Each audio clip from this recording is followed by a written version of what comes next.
Okay, we're live on YouTube, getting ready to record episode 114 on the Remarkable Life podcast. Let's make sure we're muted over there before we get started.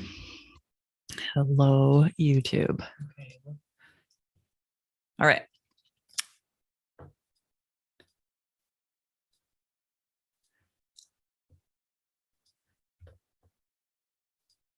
Recording to welcome to the Remarkable Life podcast. This is episode 114. I love the number 14. I'm your host and coach, Karin Gillen, and it's just you and me today. It's been a lot of coaching lately. We've done 11 coaching sessions with volunteers who have shown up with their real lives and their real coaching topics and let us in. And the first thing I want to do is thank those people, because from what I can tell, you like it.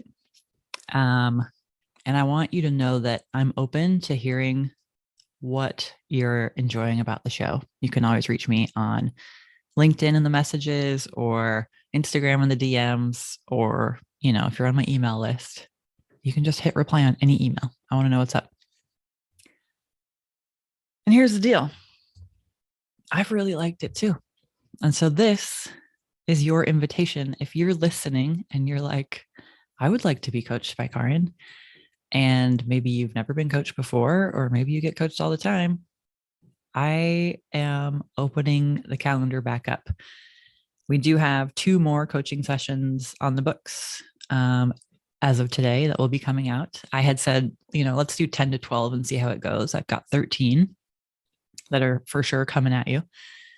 And it's been going really well. And it's been so fun for me to get to connect with each of you on an individual basis and actually do the thing that I think I do best, which is hold space and ask questions. And it's fun, from a marketing perspective, for someone who works in the invisible arts, as I do, with clients who appreciate confidentiality. You're never going to hear about or even see a testimonial from some of the clients I work with, because they value confidentiality and need confidentiality to do their work, to be coached, and to have the space held in the way they need it held. So it's fun to get to just show you what can happen behind those closed doors, and see, what is this like? Is this something I'm interested in? And if you can hear hammering in the background, I am currently having a house built in my backyard, and sometimes you can just hear it. Thank you, Derek, for building that house.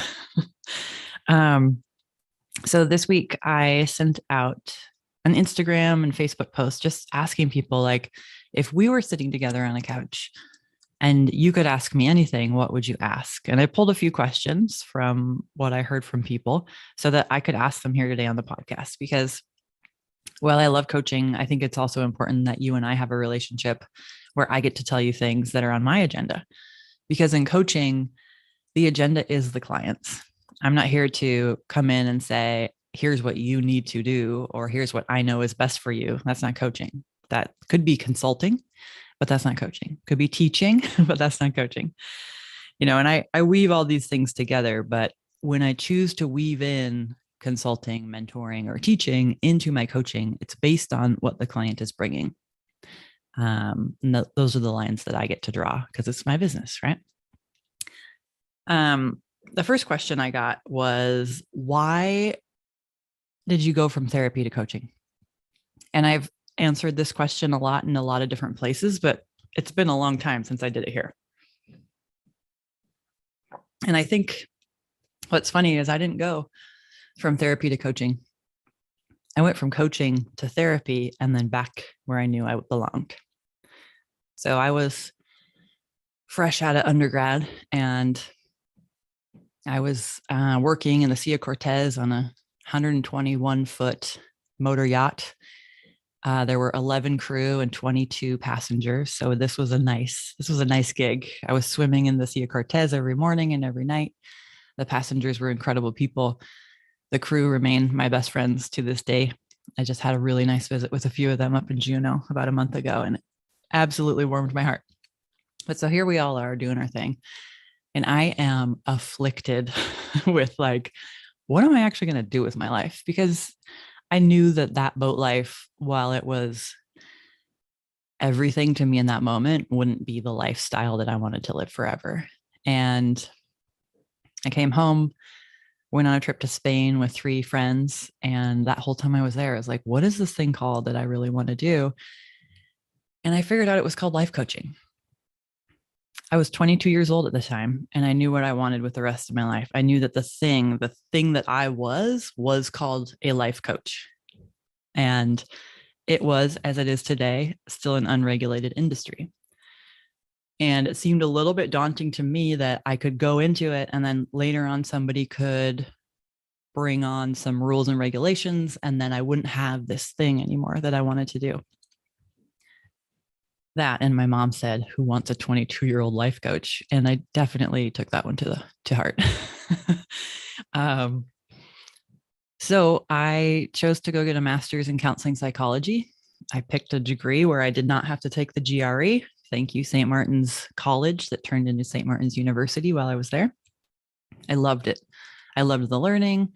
One of my good friends to this day, I met in that program. It connected me to Olympia and Tacoma in a way that I love. You know, I kind of became an adult in those cities. And so I have a really fond place in my heart for Tacoma, which I know a lot of people would never understand.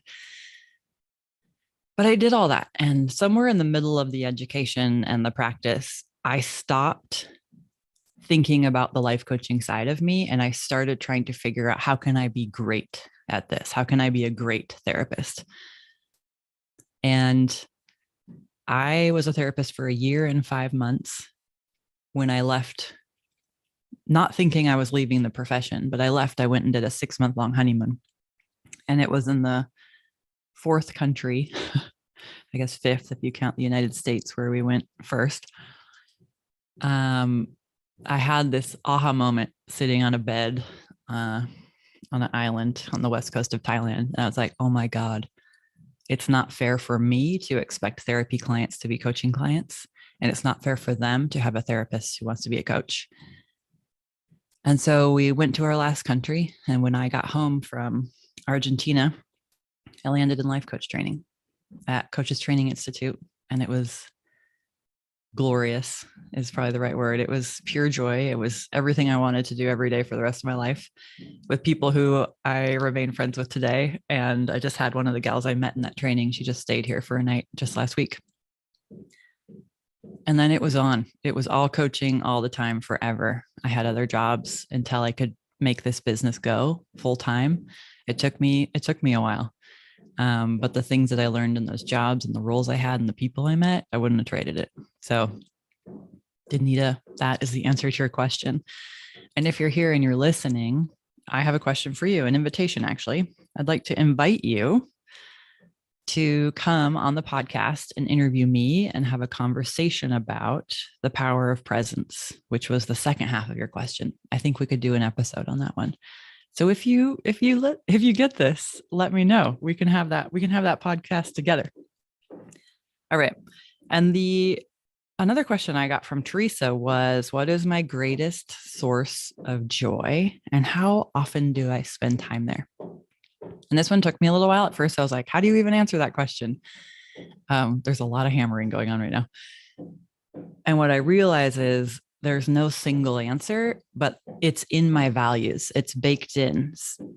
It's connection. So I'm thinking, when I'm standing on the back deck of a boat and the waters are calm and the air is cool and the sun is setting, that is such pure joy for me. But I live in Eugene, Oregon now, and I don't get to create that every day. But the felt sense of it is connection. And I get that when I'm hiking, and I get that when I have people over, and I get that in all these different places. And, you know, 2 of my values are wholeheartedness and connection. And it's when I can wholeheartedly connect with myself in an experience, I can touch joy. And I would say, how often am I doing it? Not enough. And your question I'm taking on as an invitation and a challenge for me to open up more space to do that for myself. So thank you for that question. And lastly, we got a question from Vanessa. What do I keep learning over and over and over again? One of the things that I learn over and over again is my body loves to move. And the more I do it, the more joy I feel. So they're kind of related. And that no matter what's happening or what my energy level is in a given day or what I think about myself in relation to things getting done, I always get to the things that are important. They always happen in their time. I have a lot more trust, but I still get in the questioning when things are kind of on the cusp of happening. Like I should have done it already, or I should have whatever. Like, but there's a way that the energy just works and flows. And when I can trust it and lean back on that, everything works better. But I'm consistently learning that over and over again. Okay.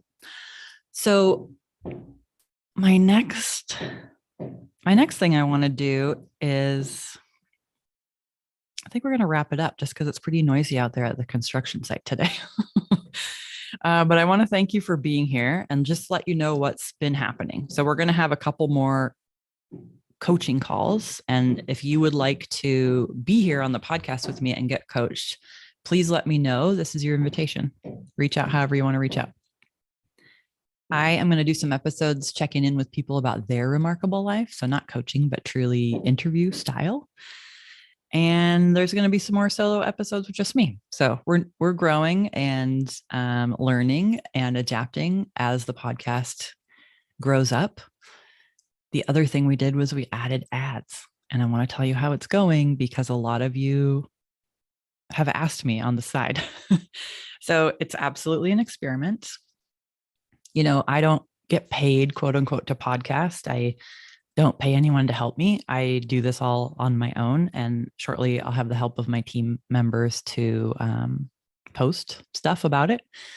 But I thought, you know, it wouldn't be bad to have an ad because when I listen to podcasts that have ads, I usually think like, oh, like they have a big listenership. That's cool. Like that's how they get paid. And I was like, well, why don't I just do that? And so I checked into it and I used Spotify for podcasters and it was very easy. As long as you have a certain amount of listeners consistently and you post consistently, you can have a ad in your podcast. I do not choose what ads go live.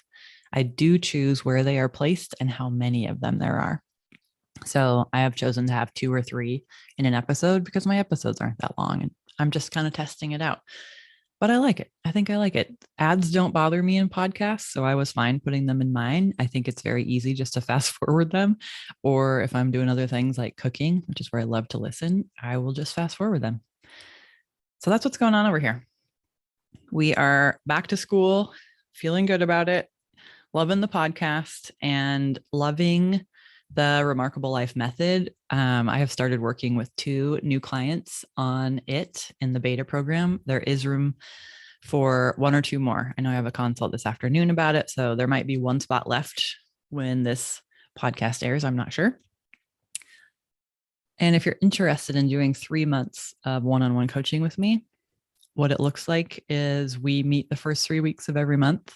I have a directed set of content that we're going to go through at the start of each session.